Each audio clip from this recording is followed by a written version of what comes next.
Okay, guys, we're going to continue now, and we're going to go on to the next mission. So I'm going to let you enjoy. I thought my mic might have been muted. I'd been so annoyed if it had been. So yeah, let's continue. And we're in Seoul. Probably one of the most frustrating missions on this game.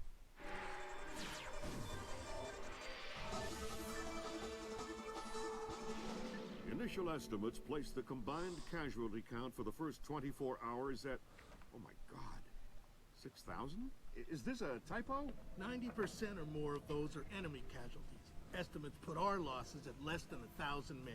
Less than 1,000? You say that like it's a good thing. Sir, it's paranoia. Our saber rattling has their leadership in a panic. It's a preemptive strike. Our own intelligence indicates that they didn't launch that missile intentionally. And until we can prove it, Seoul is on the block. What are our military options for holding the city? No reasonable strategic assessment has ever claimed it was possible without nuclear capability. And if that's the way it has to be...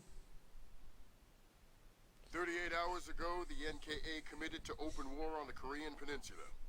We've known for 50 years that their objective would be to capture Seoul within 72 hours. It appears they have a real shot at it. South Korean and U.S. forces are using orchestrated retrogrades to channel individual NKA divisions along discrete corridors.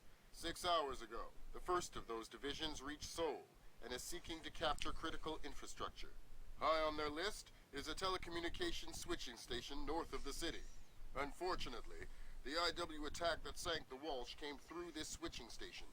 If the NKA gets their hands on that information, they'll be able to justify their invasion, possibly force the world to allow them to hold the country.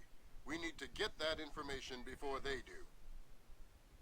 The information warfare attacks that launched the missile that sank the Walsh came through Seoul. I wasn't able to trace them back any further than the switching station, and I don't even know for sure that they didn't originate there. It's entirely possible that South Korea has manipulated us into war by forcing the North to attack the US. I would just try and hack my way in, but this is a fat secure data pipe, and damage caused by the fighting has already isolated most of the entry ports. You need to get in there and recover the data manually, then broadcast it out point to point so we can take a closer look. CIA maintains several safe houses in Seoul to facilitate insertion of agents and recovery of possible defectors. Usually, they're set up to look like ordinary residences. I'm currently working out a plan to have you forward inserted into one of these safe houses before 2ID performs another major retrograde. Once you're in, our boys will retreat, and the NKA front will overrun and bypass your location, leaving you in the wake of the main force, but still in advance of the support troops. You'll have a small zone of comfort, and I would strongly advise you not to stray from your AO. You don't want to encounter a battalion-sized force. The USS Ronald Reagan is ready to launch an EA-6B Prowler rigged with a point-to-point laser receiver rig. Your man will be given a special transmitter that will track the plane and transmit the data. This comm setup is 100% secure. Nothing is broadcast, so nothing can be intercepted. Never mind decrypted. Once your man is in position, we'll send in the plane and get the data. But this is still a highly risky operation. Whatever you're promising me better be worth it. These planes are worth $60 million, you know. I don't care. And as always, we're going to do, say, a recommendation. We also get the shotgun attachment. We don't get any other. We get a sniper attachment for assault.